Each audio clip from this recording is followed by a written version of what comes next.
we should do on a humanitarian basis, immediately go into Libya, knock this guy out very quickly, very surgically, very effectively, and save the lives. After it's all done, we go to the protesters who end up running the country. They're going to like us a lot better than they will if we don't do it. More importantly, we're going to save lives. And we should then say, by the way, from all of your oil, we want reimbursement. We should. So Trump is trying to turn Venezuela into Libya. And let's remember why we killed Muammar Gaddafi in Libya. It wasn't because he was a dictator. We love dictators. America's in bed with 70% of the world's dictators. We just welcomed a head chopper, terrorist from Syria, the head ISIS head chopper, to the White House. He also brought the Saudi Arabia chief to the White House. So it's all, we love head choppers, we love terrorists, and we love dictators. So why did we kill Gaddafi? He hand carried the letter back from Gaddafi offering to resign. The U.S. didn't want him to resign. They wanted to kill him. Why? Because Gaddafi, and I met him 3 times. I took Biden on my second trip to Libya, by the way. He went with me when I spoke to the whole country. And every meeting I had with Gaddafi, he wanted 2 things. He wanted to unite the African continent into a group of nations economically, like like the European economy. He wanted to base it on the gold standard. And the U.S. and Europe didn't want that.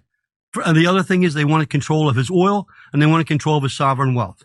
So Gaddafi had to go. That's outrageous, and it's wrong. So that's why. And right down there, it says the people of Libya loved Gaddafi. They all had jobs. They all had homes. They all got oil money. It was like Alaska. Mm-hmm. He would buy all the teachers new cars every few years. He paid health care, etc. And now what did they have? Now they have a failed state with no water, no economy, and open slave markets. And here, I've told you about this, what we did to Libya. What Gaddafi did was he took a desert and he did a water project that turned the desert into farmland. It was considered the 8th wonder of the world. And what did we do to it? We bombed it with depleted uranium, so now it's ruined. There it is. Gaddafi, what was the competition for? He built the Great Man-Made River, the world's largest irrigation project. The world's largest irrigation project, often referred to as the 8th wonder of the world, Libya, which is 90% desert, and 70% of Libyans depend on this for their water. Guess which military alliance bombed it in 2011 with depleted uranium? Hey, sorry about your little canal project, but we can't have you getting off the dollar and switching to gold because we can't control gold. That's what that's about. Also, Gaddafi used his oil revenue to help his people. You're never going to see that. They had free electricity, free election, free education, 0% interest rates on their loans. Newlywed couples got $60,000. You got a car, government finance, 50%. But just when you gave birth, you got an extra $5,000. You get everybody. He took care of their people. Muammar Gaddafi. Neglect of Libya's stability will lead to the collapse of the world peace through instability in the Mediterranean. If our rule in Libya were to end, millions of Africans would flood illegally into Italy and France. Well, this prediction came true. Turns out they wanted to get rid of him because they wanted to flood Europe with Africans. They wanted, that was part of their plan, and they did it. It's a feature. That's a feature. So that's another reason why they wanted to get rid of Muammar Gaddafi, because they wanted to flood Europe with African refugees, and they did it. They're not incompetent. You, the dumb shit voter, are incompetent. They're doing everything they want to get done. I mean, he gave people education, healthcare, cars, jobs, homes, and he dressed like Prince from the 1980s. What's not to love? Who tweeted the thing of what the benefits they got in Libya? I really want to save that to show people because it's really astonishing. The money because now they're talking about there it is. Next one. It was after that. Look at that. Oh, Andy Smith. Okay. Look at it. So listen to what Trump was saying back when NATO overthrew Libya to steal their oil and so that they could flood Europe with refugees. Listen to what Trump was saying. He sounds like Cenk Uygur. Watch this. Ultimately, the people will appreciate it. They're going to end up taking over the country eventually, but the people will appreciate it, and they should pay us back. but we have to go in to save these lives.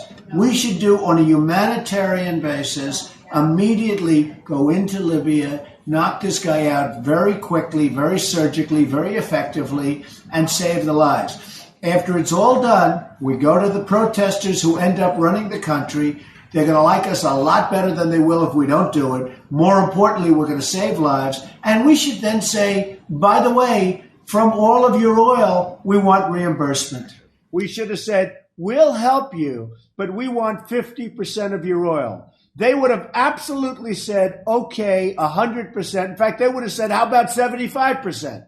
So, and isn't it sad? We could have had anything we wanted. We could have had 50% of those oil fields. You know, in the old days, when you had a war, it's to the victor belong the spoils. So we could have had something special. When the so-called rebels came to us, we should have said, fellas, we're going to help you. We want 50% of your oil. They would have said, thank you very much. We have a deal. Write it down. Sign it. We have a deal. We would have been a rich nation again. They have tremendous oil reserves in Libya. Instead, we help. We get nothing. We're very, very foolishly led. Our leaders, unfortunately, are. So it sounds like Trump believed the bullshit propaganda about that we were going to help the people of Libya, just like we were helping the people of Iraq and helping the people of Afghanistan and helping the people of Syria and helping the people of Somalia and helping the people of Yemen and helping the people Haiti. of, don't forget how we help people Haiti. of Haiti. People, how about the people in Vietnam? We're always helping people, and now we're trying to help the people of Venezuela. That's who took the deal for the oil, right? It was Sarkozy in France. Yes. So he's mad that France took that 50%, whatever the hell they got out of it, and we didn't get any of it. So, and let's just remember, here's the real reason. So the real reason we went into Libya was because they were going to go off the dollar and they were going to consolidate Africa, and France and the United States couldn't have that. Right. And so that's why we did that. And then I think France gets their oil. We didn't get it. And now we're going into Venezuela. How about we're buying oil from Venezuela?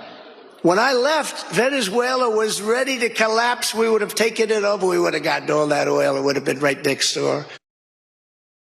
It wasn't about to collapse.